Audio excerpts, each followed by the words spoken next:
আসসালামু আলাইকুম রহমতুল্লাহ। আপনারা ইতিপূর্বে অবগত আছেন যে আমি আঙ্গুরের কাটিং থেকে শুরু করে এই পর্যন্ত সকল আপডেট দিতেছি। আজকে আপডেট নাম্বার 5 নাম্বার আপডেট।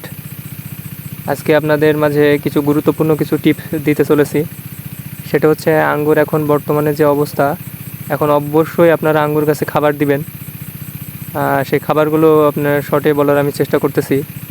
সেগুলো হচ্ছে গাছ প্রতি আপনার টিএসপি দিবেন, এমওপি এবং কিছু ক্যালসিয়াম।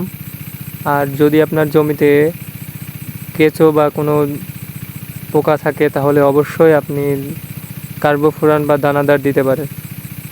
এবং এখন অবশ্যই প্রচণ্ড তাপ আমাদের আমাদের জেলাতে এবং কয়েকটি জেলাতে প্রচণ্ড তাপ এখন চলতেছে সারা বাংলাদেশে প্রায়।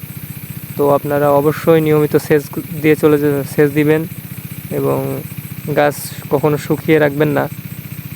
তো আলহামদুলিল্লাহ আপনারা দেখতে পাচ্ছেন যে আমাদের বাগানে এবার প্রচুর পরিমাণে ফল আসছে, যা এটা কল্পনায় মানে ফোনের ক্যামেরাতে তো অতটা প্রকাশ করা সম্ভব না।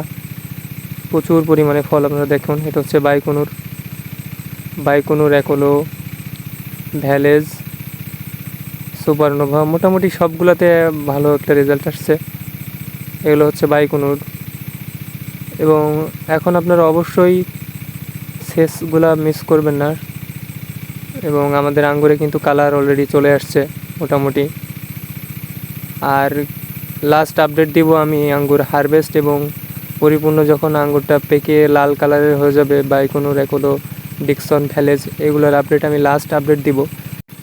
আজকে ভিডিওটা আমি আর বেশি বড় করতেছি না, শর্টে আপনাদের কিছু ফলনগুলো তুলে ধরলাম এবং এটা বাণিজ্যিকভাবে কতটা সম্ভাবনাময় এটা আপনারা নিজেরাই বিবেচনা করবেন। এটা আপনাদের সেই ভ্যালেজ মোটামুটি সবগুলোতে ভালো ফলন আসছে এবছর। ভ্যালেজটা একটু আমাদের সমস্যা হয়েছিল, তবুও আলহামদুলিল্লাহ ভালো ফলন আশা করছি আমরা এবছর। প্রচুর পরিমাণে ফলন, যা বলে বোঝানো যাবে না আপনাদেরকে। তো এই ছিল আজকের ভিডিও। আসসালামু আলাইকুম।